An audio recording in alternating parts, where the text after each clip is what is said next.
வணக்கம் நண்பர்களே, நான் ராஜ்குமார் உளவியல் சிகிச்சையாளர்.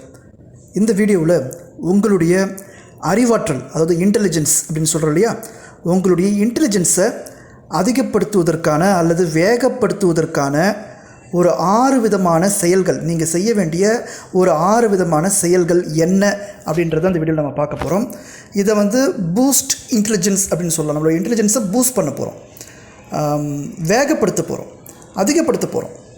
அதுக்கு 6 விதமான செயல்கள் நீங்கள் செய்ய வேண்டியிருக்கு. அந்த வீடியோ தான் இப்போ நம்ம பார்க்க போகிறோம். முதல் விஷயம், நீங்கள் அன்றாடம் செய்யக்கூடிய செயல்களோடு சேர்ந்து சின்ன சின்ன கேம்ஸ், பிரெயின் கேம்ஸ்ன்னு சொல்லக்கூடியது, வேர்ட் கேம்ஸ், வார்த்தை விளையாட்டுகள், மூளை விளையாட்டுகள், மூளைக்கு வேலை கொடுக்கும் விளையாட்டுகள். இப்போ நீங்கள் பேப்பர் படிக்கிறீங்க அப்படின்னா, அந்த ஒரு இங்கிலீஷ் பேப்பரோ இல்லை தமிழ் பேப்பரோ இருக்குன்னா சுடோக்கு அப்படின்னு சொல்லக்கூடிய ஒரு சின்ன கேம் இருக்கும்.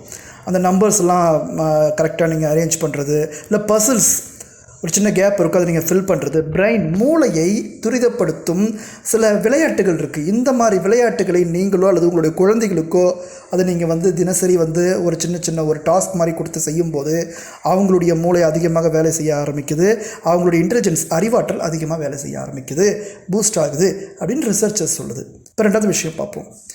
அன்கம்ஃபர்டபுள் அப்படின்னு ஃபீல் பண்ணுற சப்ஜெக்ட்ஸை எடுத்து படிக்கிறதுக்கு முயற்சி பண்ணணும். இப்போ ஒரு ஸ்டூடெண்ட் இருக்கார் அப்படின்னாக்கா, அவருக்கு நிறைய சப்ஜெக்ட் இருக்குது இல்லையா, Tamil, English, maths, science, social science, chemistry, biology, botany, zoology, ஓகேவா, நிறைய இருக்குது. இப்போ எந்த குழந்தைய இல்லை எந்த ஒரு ஸ்டூடெண்ட்டை கேட்டாலும் ஒரு சில சப்ஜெக்ட் ரொம்ப பிடிக்கும், ரொம்ப ஈஸியாக இருக்குதுன்னு சொல்லுவாங்க. அதே குழந்தை, அதே ஸ்டூடெண்ட்டு இன்னொரு சப்ஜெக்ட் எனக்கு ரொம்ப கஷ்டம்னு சொல்லுவாங்க. இன்னொரு குழந்தை கேட்டால் இன்னொரு குழந்தை கஷ்டம்னு நினைக்கிறது இவர் ஈஸியாக இருக்கும், வேறு ஒன்று கஷ்டமாக இருக்கும். ஸோ அந்த ஸ்டூடெண்ட்டு எந்த சப்ஜெக்டை கஷ்டம்னு நினைக்குதோ அதை அதிகமான நேரம் எடுத்து அதில் ஒர்க் பண்ணுறதுக்கு முயற்சி பண்ண வைக்கணும், படிக்க வைக்கணும், ரீட் பண்ண வைக்கணும். அட்லீஸ்ட் அதில் என்ன இருக்குன்னா தெரிஞ்சுக்க வைக்கணும். சில குழந்தைங்க எனக்கு மேக்ஸே வராது அப்படின்னு முடிவே பண்ணிவிடுவாங்க. இப்போ மேக்ஸை மறுபடியும் அவங்க ப்ராக்டிஸ் பண்ண ஆரம்பிக்கும் போது அவங்களுடைய பிரெயின், அவங்களுடைய இன்டெலிஜென்ஸ் வேகப்படுது, பூஸ்ட் ஆகுது அப்படின்னு ரிசர்ச்சர்ஸ் சொல்லுது. இப்போ மூணாவது விஷயம் பார்க்கலாம். உங்கள் மனசில் அப்பப்போ சில கேள்விகள் எழும்பும். அந்த கேள்விகளுக்கான விடை காணாமலேயே நம்ம அதை அப்படியே கடந்து போயிடுவோம். ரொம்ப இன்டெலிஜென்ஸான, ரொம்ப சூப்பரான கேள்விகள்லாம் நம்ம மனசில் எழும்ப ஆரம்பிக்கும். இந்த பூ எல்லாம் பார்த்திங்கன்னா வெள்ளையாக இருக்குது, இது மட்டும் ஏன் மஞ்சளாக இருக்குது? இந்த மேகமூட்டம் இன்றைக்கி கம்மியாக இருந்துச்சு ஆனால் கூட ஏன் மழை வந்துச்சு? மேகம் இன்றைக்கி இருட்டி வந்துச்சு ஆனால் மழையே வரலை. என்ன நிறைய நம்ம இயற்கையில் நிறைய விஷயங்களை பார்க்குறோம். இவங்க ஏன் இந்த டைமில் இந்த மாதிரியான ஒரு வார்த்தையை நம்மக்கிட்ட சொன்னாங்க? இந்த மாதிரியான ஒரு விஷயம், ஒரு ஃபெயிலியர் ஏன் ஆச்சு? இந்த டைமில் நம்ம முயற்சி அதிகம் பண்ணல, ஏன் நமக்கு சக்ஸஸ் கிடச்சிது? இவங்க ஏன் நம்மளை இன்சல்ட் பண்ணாங்க? இவங்க ஏன் நம்மளை பாராட்டினாங்க? இப்படி பல கேள்விகள் நமக்கு அப்பப்போ வந்துட்டுருக்கும். நம்ம செய்ய வேண்டியது என்ன அப்படின்னா, நம்ம இன்டெலிஜென்ஸை இன்க்ரீஸ் பண்ணிக்கிறதுக்கு, பூஸ்டப் பண்ணுறதுக்கு அப்பப்போ நம்ம மனசில் வர்ற அந்த கேள்விகளை எழுத முயற்சி பண்ணணும். நம்மளுடைய ஒரு செப்பரேட் நோட் புக்கில் எந்தெந்த கேள்விகளோ அந்த கேள்விகள் எழும்போது எழுதி வைக்கணும். கேள்விகளாகட்டும் அல்லது உங்கள் மனதில் வரும் எண்ணங்களாகட்டும், விடை கிடைக்கல, அது அதுக்கப்புறம் தானாகவே கிடைக்க ஆரம்பிக்கும்.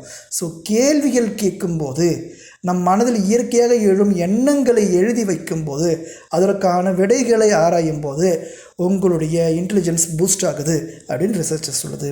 அடுத்து 4வது விஷயம், முக்கியமாக நிறைய விதமான விஷயங்கள் பண்ணணும். மியூசிக்கல் இன்ஸ்ட்ருமெண்ட்டை ப்ளே பண்ண சொல்கிறாங்க, அதாவது லேர்ன் பண்ண சொல்கிறாங்க, அதாவது இசைக்கருவிகள்னு சொல்கிறாங்க. ஏன் முக்கியமாக இசைக்கருவிகள் பண்ணணும்? இசைக்கருவிகள், அது எந்த ஒரு இசைக்கருவியாகட்டும், கிட்டார் ஆகட்டும், வயலின் ஆகட்டும், தபேலா ஆகட்டும், எதுவாகட்டும், எந்த ஒரு இசைக்கருவியாகட்டும், ஒரு இசைக்கருவியை நீங்கள் வாசிக்கும்போது உங்களுடைய 2 கைகளும் வேலை செய்ய ஆரம்பிக்கும். உங்களுடைய வலது கை, இடது கை, எல்லாம் 2 கைகளும் மேக்ஸிமம் இசைக்கருவிகளில் வேலை செய்ய ஆரம்பிக்கும். இது என்ன பண்ணும்? உங்களுடைய வலது பக்க மூளை மற்றும் இடது பக்க மூளை ரெண்டையுமே இது சுறுசுறுப்பாக்கும், ரெண்டையுமே ஆக்டிவ் படுத்தும், ரெண்டையுமே செயல்படுத்த ஆரம்பிக்கும். ஸோ இதன் மூலமாக உங்களுடைய இன்டெலிஜென்ஸ் பூஸ்ட் ஆகுது. அல்லது உங்களுடைய பேஷன், உங்களுக்கு எதை சந்தோஷம் கொடுக்குது அதுக்காக கொஞ்சம் டைம் ஒதுக்கணும். இதெல்லாம் உங்களுக்கு இயற்கையிலேயே சில விஷயங்கள் பண்ணணும்னு தோணும். அந்த மாதிரியான பேஷன்ஸ், நீங்கள் ஏதோ ஒரு வேலை பார்க்குறீங்க, படிக்கிறீங்க, சம்பாதிக்கிறீங்க, உழைக்கிறீங்க, பண்ணிகிட்ருக்கீங்க, நல்ல வருமானம் வந்துட்டுருக்கு, அதெல்லாம் ஒரு சைடு இருந்தால் கூட உங்களுக்குன்னு இயற்கையாகவே சந்தோஷம் தரக்கூடிய சில பேஷன்ஸ், மகிழ்ச்சியை தரக்கூடிய சில விஷயங்கள் இருக்கும். அந்த விஷயங்களுக்கு நம்ம கற்றுக்க முயற்சி பண்ணும்போது உங்களுடைய இன்டெலிஜென்ஸ் வந்து பூஸ்டப் ஆகுது அப்படின்னு ரிசர்ச் சொல்லுது. இப்போ நம்ம பார்க்க போகிறது 5வது விஷயம் என்ன அப்படின்னாக்கா, பயிற்சிகள். மனசுக்கும் சரி உடலுக்கும் சரி உடற்பயிற்சிகள் அல்லது மனப்பயிற்சிகள்னால் தியானமாகட்டும் அல்லது மூச்சு பயிற்சிகளாகட்டும், மனதை அமைதிப்படுத்தும் பயிற்சிகளாகட்டும், இந்த மாதிரியான பயிற்சிகளை பண்ணும்போதோ உடலுக்கு சைக்கிளிங்கோ இல்லை வாக்கிங்கோ இல்லை நீங்கள் உடலுக்கான பயிற்சிகள் பயிற்சிகளோ சில பயிற்சிகளை நீங்கள் செய்யும்போது உங்கள் பிரெயினில் ஹாப்பி ஹார்மோன்ஸ்னு சொல்லக்கூடிய சில ஹார்மோன்ஸ், உங்களை மகிழ்ச்சிப்படுத்தக்கூடிய சுரப்பையில் உங்கள் மனசில் சுரக்க ஆரம்பிக்கும்.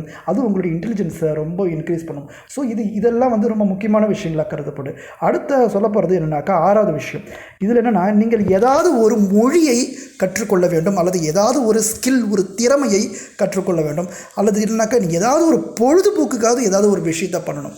நமக்குன்னு சில நேரங்களை ஒதுக்கி ஒரு தனி மொழி, எனக்கு 2 மொழி தெரியும், 3 மொழி தெரியும், இன்னொரு மொழியை நம்ம கற்றுக்க முயற்சி பண்ணும்போது தனித்திறமைகளை, எனக்கு இது வரைக்கும் அது என்னோடய பேஷன் கிடையாது, அது எனக்கு அவசியம் இல்லை அப்படின்னா கூட எனக்குன்னு ஒரு புது கலையை நான் கற்றுக்கொள்ள முயற்சி பண்ணும்போது நம்முடைய அறிவாற்றல் அதிகப்படுத்தப்படுது அப்படின்னு சொல்லக்கூடிய விஷயங்களை தான் ஆராய்ச்சிகள் மூலமாக நம்மளோட இன்டெலிஜென்ஸை இன்க்ரீஸ் பண்ணிக்கிறதுக்கான விஷயங்களாக கருதப்படுது.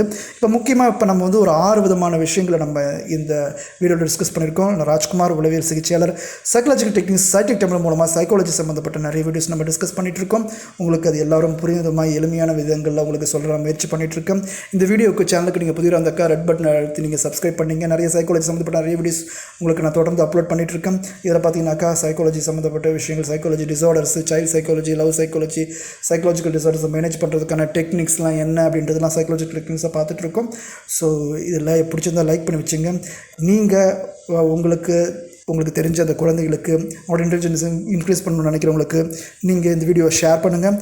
எந்த இதில் உங்களுக்கு இந்த 6 கமெண்ட்டில் எது நீங்கள் அடிக்கடி பண்ணிகிட்ருக்கீங்க, எதை பண்ணணும்னு நினைக்கிறீங்க அப்படின்றத கமெண்ட் பாக்ஸில் கமெண்ட் பண்ணுங்கள். சப்ஸ்கிரைப் பண்ணுங்கள். தேங்க்யூ ஃபார் வாட்சிங்.